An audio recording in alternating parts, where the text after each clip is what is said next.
नमस्कार दोस्तों। इस वक्त कोविड के अलावा एक ऐसी खबर जिस पर पूरी दुनिया की नज़र टिकी हुई है और वो खबर फिलिस्तीन और इजराइल के बीच जारी संघर्ष की।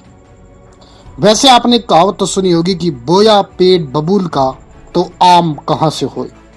यह मुहावरा या कहावत ज़्यादातर लोगों ने सुनी होगी। अब मुद्दे पर आते हैं। इजराइल और फिलिस्तीन के बीच जंग जारी है।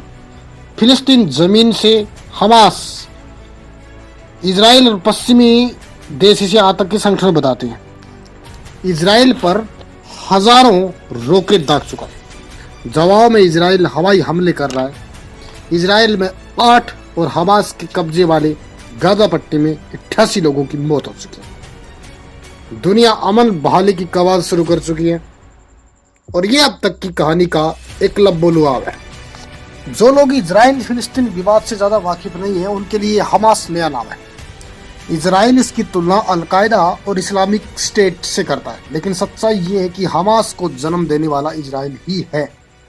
ठीक वैसे ही जैसे तालिबान को अमेरिका ने खड़ा किया, फिर तालिबान की मदद से बना अलकायदा। दोनों मामलों में एक चीज़ कॉमन है और वो ये है कि तालिबान हो या हमास, ये उन देशों के लिए मुसीबत बन गए जिन्होंने इन्हें खड़ा किया। अब आते हैं अरब इजराइल की पुरानी दुश्मनी पर। अरब देशों और इजराइल की दुश्मनी बहुत पुरानी है। 1948 में इजराइल दुनिया के नक्शे के तौर पर एक अलग देश बना था। अमीर मुस्लिम देशों से घिरा इजराइल में यहूदियों की तादाद है वो सबसे ज्यादा है। कुछ क्षेत्रों में अरब मूल के फिलिस्तीनी भी है।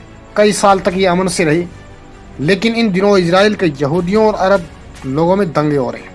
और वक्त के साथ इजराइल इतना ताकतवर हो गया है कि आज मजबूरी में ही सही अरब देश उसके सामने घुटने टेक रहे हैं। चलिए वापस हमास के बारे में बात करते हैं।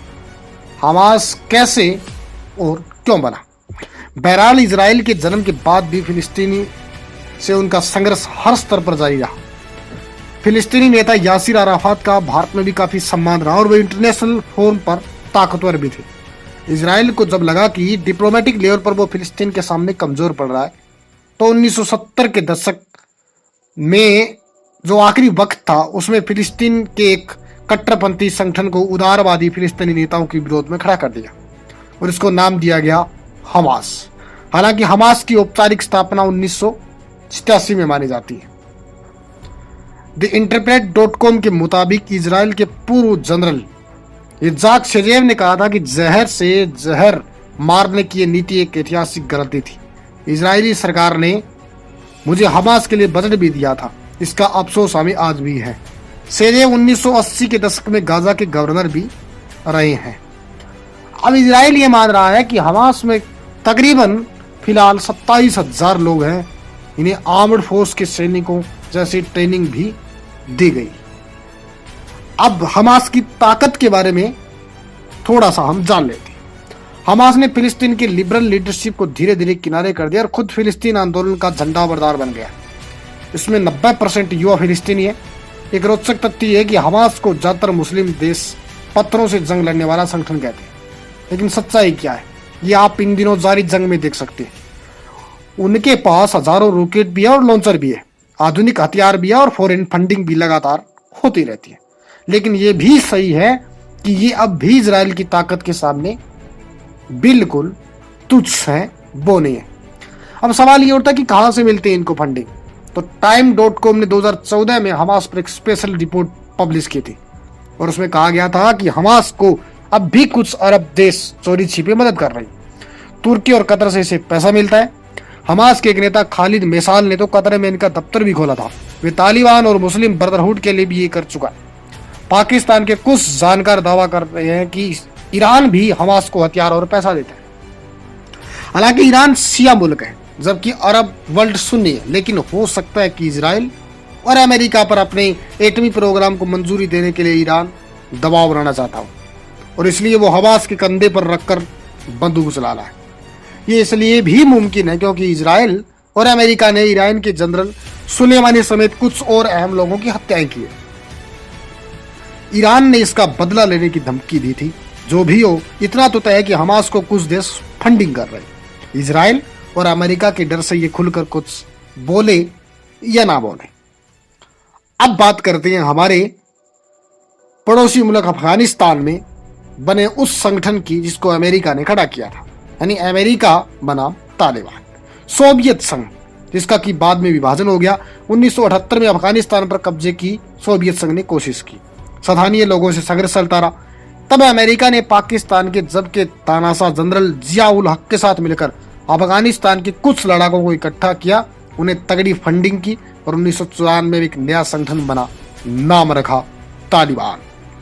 2001 में 9/11 हमलों के बाद अमेरिकी फौजों की अफगानिस्तान में एंट्री, 20 साल बाद भी अमेरिका इसी तालिबान से आज तक लड़ता रहा और अब तो वो सितंबर में अपनी फौज वापिस हटा रहा है। चलिए वापिस फिलिस्तीन लिबरेशन ऑर्गेनाइजेशन के पूर्व प्रमुख यासिर अराफात के साथ पूर्व प्रधानमंत्री इंदिरा गांधी की बैठक भी हुई थी। और हमास पर थोड़ी सी सरसरी और नजर डालते हैं तो टाइम्स ऑफ इजराइल के मुताबिक हमास में तकरीबन लगभग 27,000 लोग हैं वो काम कर रहे हैं।